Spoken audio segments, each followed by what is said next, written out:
Hi there, and welcome to our BA Solutions training series. Today, I will be showing you the items required for an IP CCTV installation. Before we begin, please do well to subscribe to this channel, and if you enjoyed the video, go ahead and smash the like button. Without wasting any more time, come along and let's begin. The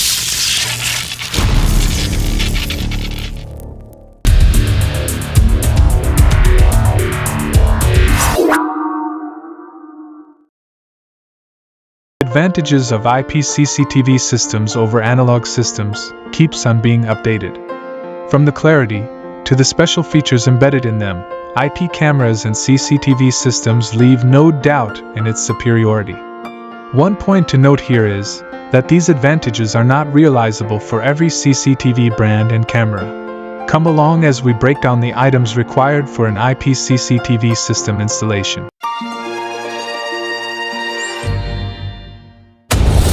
The first item on the list when installing an IP CCTV system is the IP camera. One major advantage of IP cameras is that they are intelligent devices. They are designed to handle all image processing within the camera. This is why they are used in some cases as standalone cameras. They provide high-end features such as counting, facial recognition, and the likes. There are different types of IP cameras, from basic differences in appearance to intelligence, and even the strength of material. Next on the list is the NVR, which is also known as Network Video Recorder. The NVR is tasked with receiving, displaying, and storing surveillance videos from the IP cameras. NVRs are categorized into two major types, and this is based on their power supply system. We have the PoE NVR and non-PoE NVR. Every other categorization falls under this one. PoE here stands for Power over Ethernet. This implies that the PoE NVR can supply power and network to the IP cameras while the non-PoE NVR cannot. Next on the list is the PoE switch, PoE adapter, or normal adapter. Any of these three could be used to provide power to the cameras when using a non-PoE NVR. There are special situations where either one could be used when using a PoE NVR as well. The PoE switch has ports and can provide power and network for 4, 8, 16 cameras at the same time, while the PoE adapter can only do this for one camera at a time. Every IP camera has a direct power port. The normal power adapter can be used in the absence of the two above to provide the camera with power. The hard disk is the storage tank of the CCTV system. It stores all the video data recorded through the NVR. When purchasing, it doesn't come with the NVR in most cases and has to be purchased separately. One major point to note is, the surveillance hard disk is built differently from the normal hard disk in computers. Since CCTV systems are always turned on, surveillance hard disks work for longer periods than the normal hard disks and will last longer for CCTV installations. Choosing the size of the hard disks is dependent on the resolution and quantity of cameras installed, while also considering the record duration.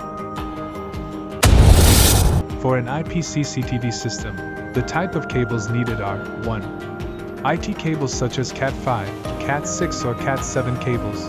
However, Cat6 cable is more commonly used. This provides the link for power and network between the camera and the NVR. It also provides the link between the network and NVR. 2. HDMI or VGA cable, for connecting between the NVR and monitor in order to display video footages from the cameras. 3.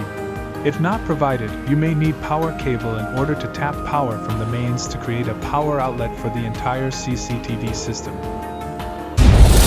This is an optional but highly recommended device.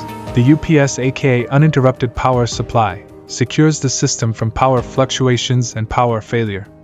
It provides the system with the required power to run for a period of time when power fails. The amount of time the UPS will provide this backup power is dependent on the power size of the UPS and power consumption of devices connected to it. Having a UPS for your CCTV is one of the major preconditions for the warranty of your system. The cabinet is an enclosure for housing the entire CCTV system. This is sometimes considered optional, especially for residential installations where the client has created shelves for housing the system already. The cabinet is a secure way of keeping your system from unauthorized access and tampering. It is highly recommended for CCTV installations in general. If you are interested in monitoring your CCTV system locally, a monitor will be required. It could be a computer monitor or a television. Either way, it will display footage acquired from the cameras through the NVR. Clients who prefer to monitor remotely through their smart devices sometimes don't require a monitor, and in most cases ignore it. There are other items which may also be required to carry out the IP CCTV installation. They include a power extension board, RJ45 connectors, trunking enclosures, pipes, screws and wall plugs, plug and socket, etc. The usage of some of these items is dependent on the installation design and may not be required in every case. In summary, the items highlighted in this video are the required items for an IP CCTV installation. For more information, kindly contact us. I hope this was informative to you. Please don't forget to like, share, and subscribe. Thanks for watching.